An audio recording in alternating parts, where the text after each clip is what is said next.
So we're coming to the end of the time that I wanted to set aside for this big question number 2, how did we get here? And I want to make sure we don't move on before giving any of you a chance to add one more thing about how we got here. I feel like we've covered it. And I would like to just say from my perspective, I really feel that a lot of the stuff we're dealing with now, the stuff about the role of the press, the stuff about what does it mean to be an American citizen, the debate between is it an ethnic identity or is it a creed, as Jefferson said, a shared set of ideals. I hope we all come down on the side of choice number 2. But a lot of these issues I think we've been wrestling with since the founding of the country. And a lot of what we see now is a lot of these things coming to a head, either because they were never really resolved and maybe they're not supposed to be resolved. Maybe we're supposed to go on debating some of this stuff. But it seems to me that a lot of these issues have been with us for a long time, but there's enough stress has been put on the system that it's erupting all over the place and forcing us to engage with them anew. What does it say, though, that the Canadian is actually moderating a democracy discussion? Yeah. I mean, does that concern anybody else up here? It should. I hadn't really thought of that. It should. They sent me down here to be the voice of reason. Well, we put the wall in the wrong place. And I came down here. You know, it's the weirdest thing as a Canadian immigrant. I never have any problem with being an immigrant. Nobody ever asks to see my papers. I don't know why that is. Yeah, I'll say, you know, they sent me down here to be the voice of reason, but I came down here because the politics is much, much more interesting.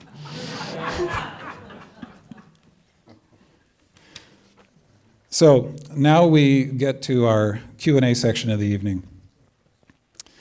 And we want to hear from you. Earlier, we invited you to write down questions that you have for us. And we've been asking you to hold up your cards, and staff has been collecting those cards. And I'm going to ask one of our staff now to hand me the cards that have been collected. And I'm going to, thank you, Parker. I'm going to get to as many of these questions as I can. And we'll focus on questions that we haven't explored already. And I'll ask, in order to get through as many questions, I'm not going to ask each of you to answer every single question, so I'll ask one of you to step forward for a question that you think is particularly interesting. So, question number 1 is from John Hedgecock. Is there any effective method for worried Democrats to communicate with Republican legislators, especially reps and senators, to hold them accountable and remind them that they serve all Americans and not just their districts? Absolutely.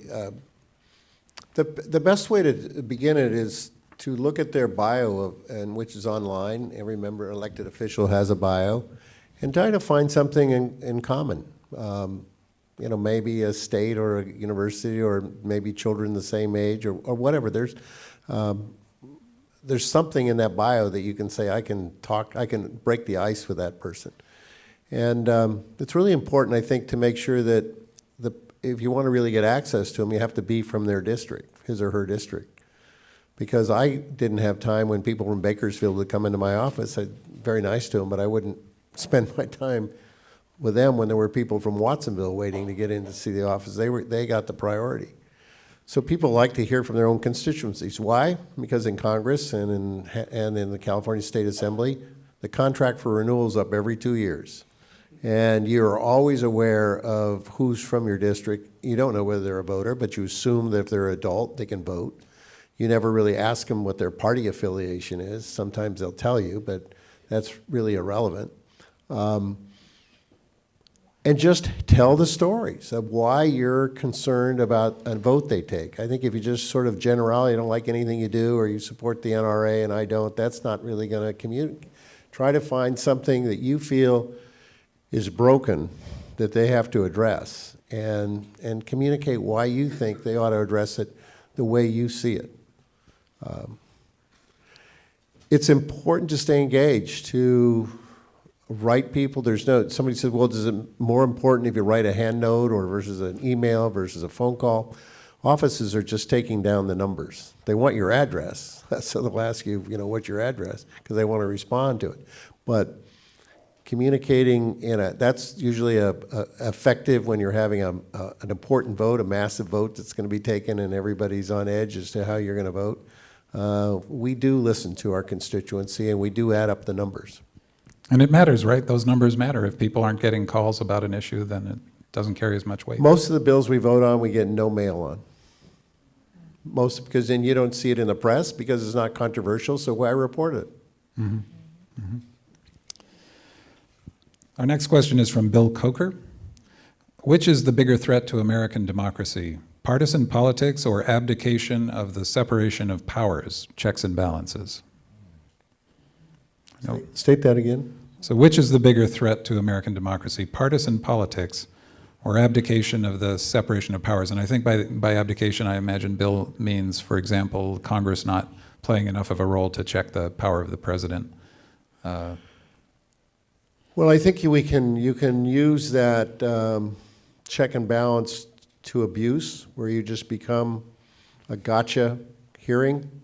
And that's what an awful lot of our hearings now in Congress are about. You really don't want to listen to the witness if the witness is contrary to your philosophy. You just want to throw a question to get that witness tripped up or in trouble. So I think it's yes, I do think it's important, but I think you can overuse the checks and balances to just use that as a process, almost as a daily debate, rather than when does it end and what do we fix from having that dialogue.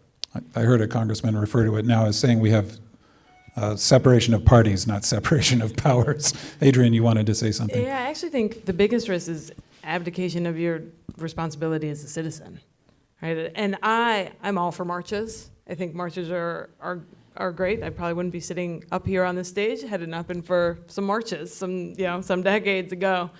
But there's more to it than that, right? It's not enough to retweet or to go out one Saturday and to pat yourself on the back and say you've done your part, right? You have to vote. You have to come to town halls. We may not like money in politics, but you should still write a check if you can.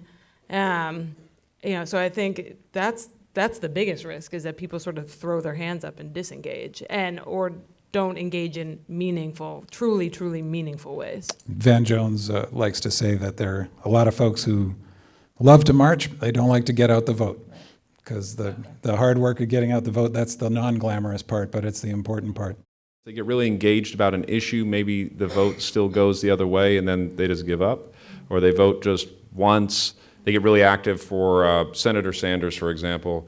He doesn't win the primary, and so therefore the system was rigged, and I'm not going to be involved in the system anymore.